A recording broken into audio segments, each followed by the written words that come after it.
कहानी ज्यादा लंबी नहीं है, कृपया इसको पूरी देखिएगा और लाइक और सब्सक्राइब भी कर दीजिएगा। कमेंट में बताइएगा कैसा लगा।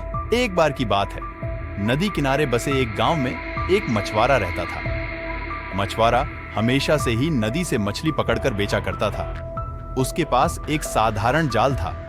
एक दिन उसने मछली पकड़ने के लिए नदी पर जाल फेंका। घंटों तक नदी के किनारे धैर्यपूर्वक प्रतीक्षा करने के बाद मछुआरे को अंततः अपने जाल में खिंचाव महसूस हुआ।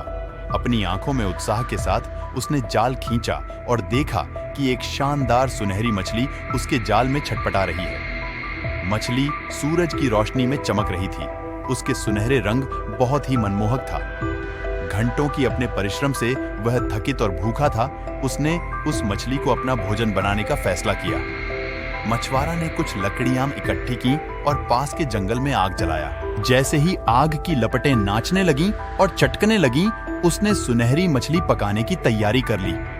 हालांकि मछली सांस लेने के लिए संघर्ष कर रहा था। तभी सुनहरी मछली धीमी आवाज में डर के बोले। सुनहरी मछली ने विनती की, मेरी जान बख्श दो। मेरी पत्नी गर्भवती है और इस अवस्था में मुझे उसकी देखभाल करनी चाहिए। हमें छोड़ दो। तुम्हारी दया के बदले में मैं तुम्हें हर दिन एक कीमती मोती नदी से ढूंढ के लाने का वादा करता हूं। घटनाओं के अप्रत्याशित मोड़ से चिंतित होकर मछुआरा झिझके, लेकिन अंततः मोती के लालच में सुनहरी मछली को वापस नदी में छोड़ने को राजी हो गया। मछुआरे ने सुनहरी मछली से कहा, मैं तुम्हें छोड़ने को तैयार हूं, लेकिन अपने वादे पर कायम रहना, वरना अच्छा नहीं होगा। मछली ने होने वाली बच्चों की कसम खाई कि वह वादा निभाएगा। अगले दिन अपने वचन के अनुसार सुनहरी मछली मछुआरे के सामने प्रकट हुई और कृतज्ञता के प्रतीक के रूप में एक चमचमाता मोती पेश किया। जैसे जैसे दिन हफ्तों में बदलते गए, मछुआरे को रोजमर्रा के एक मोती से संतुष्ट नहीं हुआ और उसका लालच बढ़ता गया।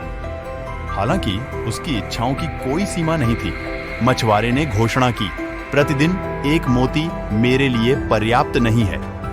तुम्हारा संतान भी अब काफी बड़ा हो गया होगा।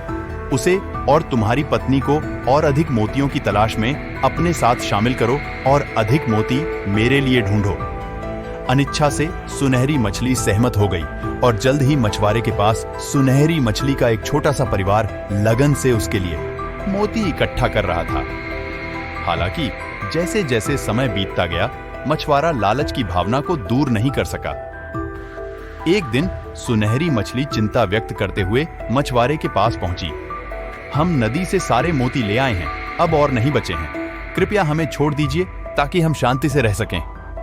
लेकिन लालच में अंधे मछुआरे ने उन्हें जाने से मना कर दिया।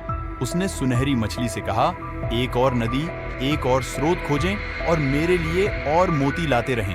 उसने मांग की। बेचारे मछली करता ही क्या, क्योंकि नदी का सारे मोती तो खत्म हो चुके थे। लालची मछुआरे से पीछा छुड़ाने के लिए सुनहरी मछली के बेटे ने एक दिन कहा, पापा आज आप रहने दें, मैं आज मोती ढूंढने जाता हूं और वादा करता हूं वह लालची मछुआरे कल से आपको परेशान नहीं करेगा। यह कहते हुए सुनहरे मछली के बेटे नदी के किनारे उस मछुआरे का इंतजार करता रहा। जैसे ही मछुआरा आया, उसने कहा, हुजूर आज मैं आया हूं और आपके लिए ढेर सारे कीमती और बड़ी मोती खोज कर लाया हूं। मोती भरने के लिए आप अपने घर से एक बड़ा सा बोरी और एक लंबा सा रस्सी का इंतजाम कीजिए। मैं नदी के नीचे से सारा मोती बोरी में भरकर रस्सी से बांध दूंगा और आप ऊपर से खींच लेना। मछुआरा काफी खुश हुआ और दौड़कर घर से एक बड़ी बोरी और रस्सी लेकर आया। सुनहरी मछली का बेटा नदी के नीचे गया और सो रहे दो मुंहों वाले भयानक सांप को चुपचाप बोरी में बंद कर रस्सी से बांध दिया और ऊपर से खींचने का इशारा किया। लालची मछुआरा डोर ऊपर से खींचता रहा और बड़ी सी बोरी अपनी कंधे पर लादकर घर चला गया।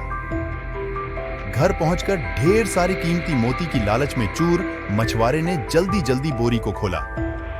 बोरी की रस्सी खोलते ही अपनी नींद में खलल डालने से गुस्साए दो मुंह वाले भयानक सांप ने लालची मछुआरे को जकड़ लिया और डंस लिया।